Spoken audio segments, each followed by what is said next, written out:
আমরা শিক্ষকরা জানি করোনার সময় আমাদের শিক্ষার্থীরা কতটুকু তারা শেখানো কার্যক্রমে অংশগ্রহণ করতে পেরেছিল বা অনলাইন ক্লাসে অংশগ্রহণ করতে পেরেছিল। আমরা আমাদের বিগত অভিজ্ঞতার আলোকে আমরা বলতে পারি যে অনলাইন ক্লাস কখনো আমাদের শিক্ষার্থীদের, আমাদের সন্তানদের জন্য এটা কখনোই ফলপ্রসূ হবে না। কারণ অনলাইন ক্লাসের মাধ্যমে যে ইন্টারাকশন, যে আমরা আমাদের যে পারস্পরিক প্রতিক্রিয়া, এটা কিন্তু হচ্ছে না, আমরা সেখান থেকে ফিডব্যাক নিতে পারছি না। এছাড়া সবচেয়ে বড় প্রবলেম যে এই যে আমরা 4G বা 5Gর যে ইন্টারনেট বলি না কেন, কোনো সেই ধরনের কোনো স্পিডটা এখানে পাওয়া যায় না। এখানে সার্ভার ডাউন হয়ে যায় এবং সবার সেই যে ডিভাইস, যেটা অনলাইন ক্লাসে অংশগ্রহণ করার জন্য যে ডিভাইস দরকার, সকলে স্বতঃস্ফূর্তভাবে এই ডিভাইসের অভাবে অংশগ্রহণ করতে পারছে না। তো এখান থেকে আমরা দেখতে পাচ্ছি যে গ্রামের ছেলে মেয়েরা সবচেয়ে সাফারার। এবং সার্বিকভাবে যদি আমরা চিন্তা করি, এরা যারা এই টিনেজ বয়সের বাচ্চারা, বেসিক্যালি 13 থেকে 19 বছরের যে বাচ্চারা, এরা কিন্তু এই মোবাইলে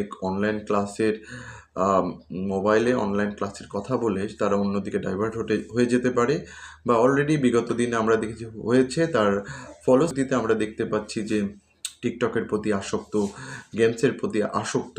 তো এই যে নতুন করে যাতে করে স্টুডেন্টের মোবাইলের প্রতি আসক্ত না করা হয় এবং তাদেরকে যে অনলাইনের পরিবর্তে অফলাইনে কিভাবে উৎসাহিত করা যায়, কিভাবে অন্য কোনো দিক থেকে স্যাক্রিফাইস করে হলেও শিক্ষার ক্ষেত্রে, মানে আমাদের এই যে আমাদের যে সন্তানেরা, আমাদের শিক্ষার্থীরা কী করে আরও ক্লাসে মনোযোগী হতে পারে, ক্লাসে ফিডব্যাক দিতে পারে, ক্লাসের পড়া ক্লাসেই রেডি করতে পারে, এই বিষয়ে আরও যদি আমরা অন্য কোনো পদক্ষেপ নিতে পারি, সেক্ষেত্রে মনে করি যে এই শিক্ষা মন্ত্রণালয়ের শিক্ষামন্ত্রীর এই বিষয়টা নতুন করে কনসিডার করা উচিত যে অনলাইনের পাশাপাশি নয়, আমি বলছি যে সবগুলো অনলাইন বাদে কিভাবে, যেটা না হলে নয় তখন আমরা অনলাইনে যেতে পারি, কিন্তু এটার অল্টারনেটিভ ওয়েতে আমরা কিভাবে অফলাইনে ক্লাস চালাতে পারি।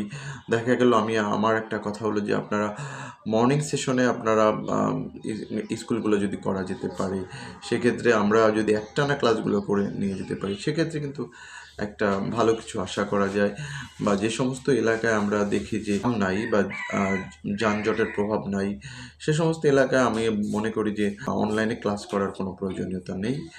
তো সার্বিকভাবে আমরা যদি বিগত দিনের অভিজ্ঞতার আলোকে বলতে পারি যে অনলাইন ক্লাস আমাদের জন্য আশীর্বাদ না হয়ে বরং এটা অভিশাপ আমাদের জন্য হতে পারে। তো আমরা সবসময় যারা শিক্ষকরা মনে করি যে আমরা অনলাইন ক্লাসে সবসময় নিরুৎসাহিত করব, কারণ সেই ধরনের অবকাঠামো নেই, সেই ধরনের আমাদের যে ম্যানেজমেন্ট নেই, সেই ধরনের মনিটরিং ব্যবস্থা নেই। সর্বোপরি আমরা বলবো যে সরকার যতটুকু সম্ভব অফলাইনে ক্লাসের প্রতি গুরুত্ব আরোপ করা উচিত। অনলাইনটা আপাতত চিন্তার বাহিরে রাখা শ্রেয় বলে আমরা মনে করি। ধন্যবাদ সবাইকে। আসসালামু আলাইকুম।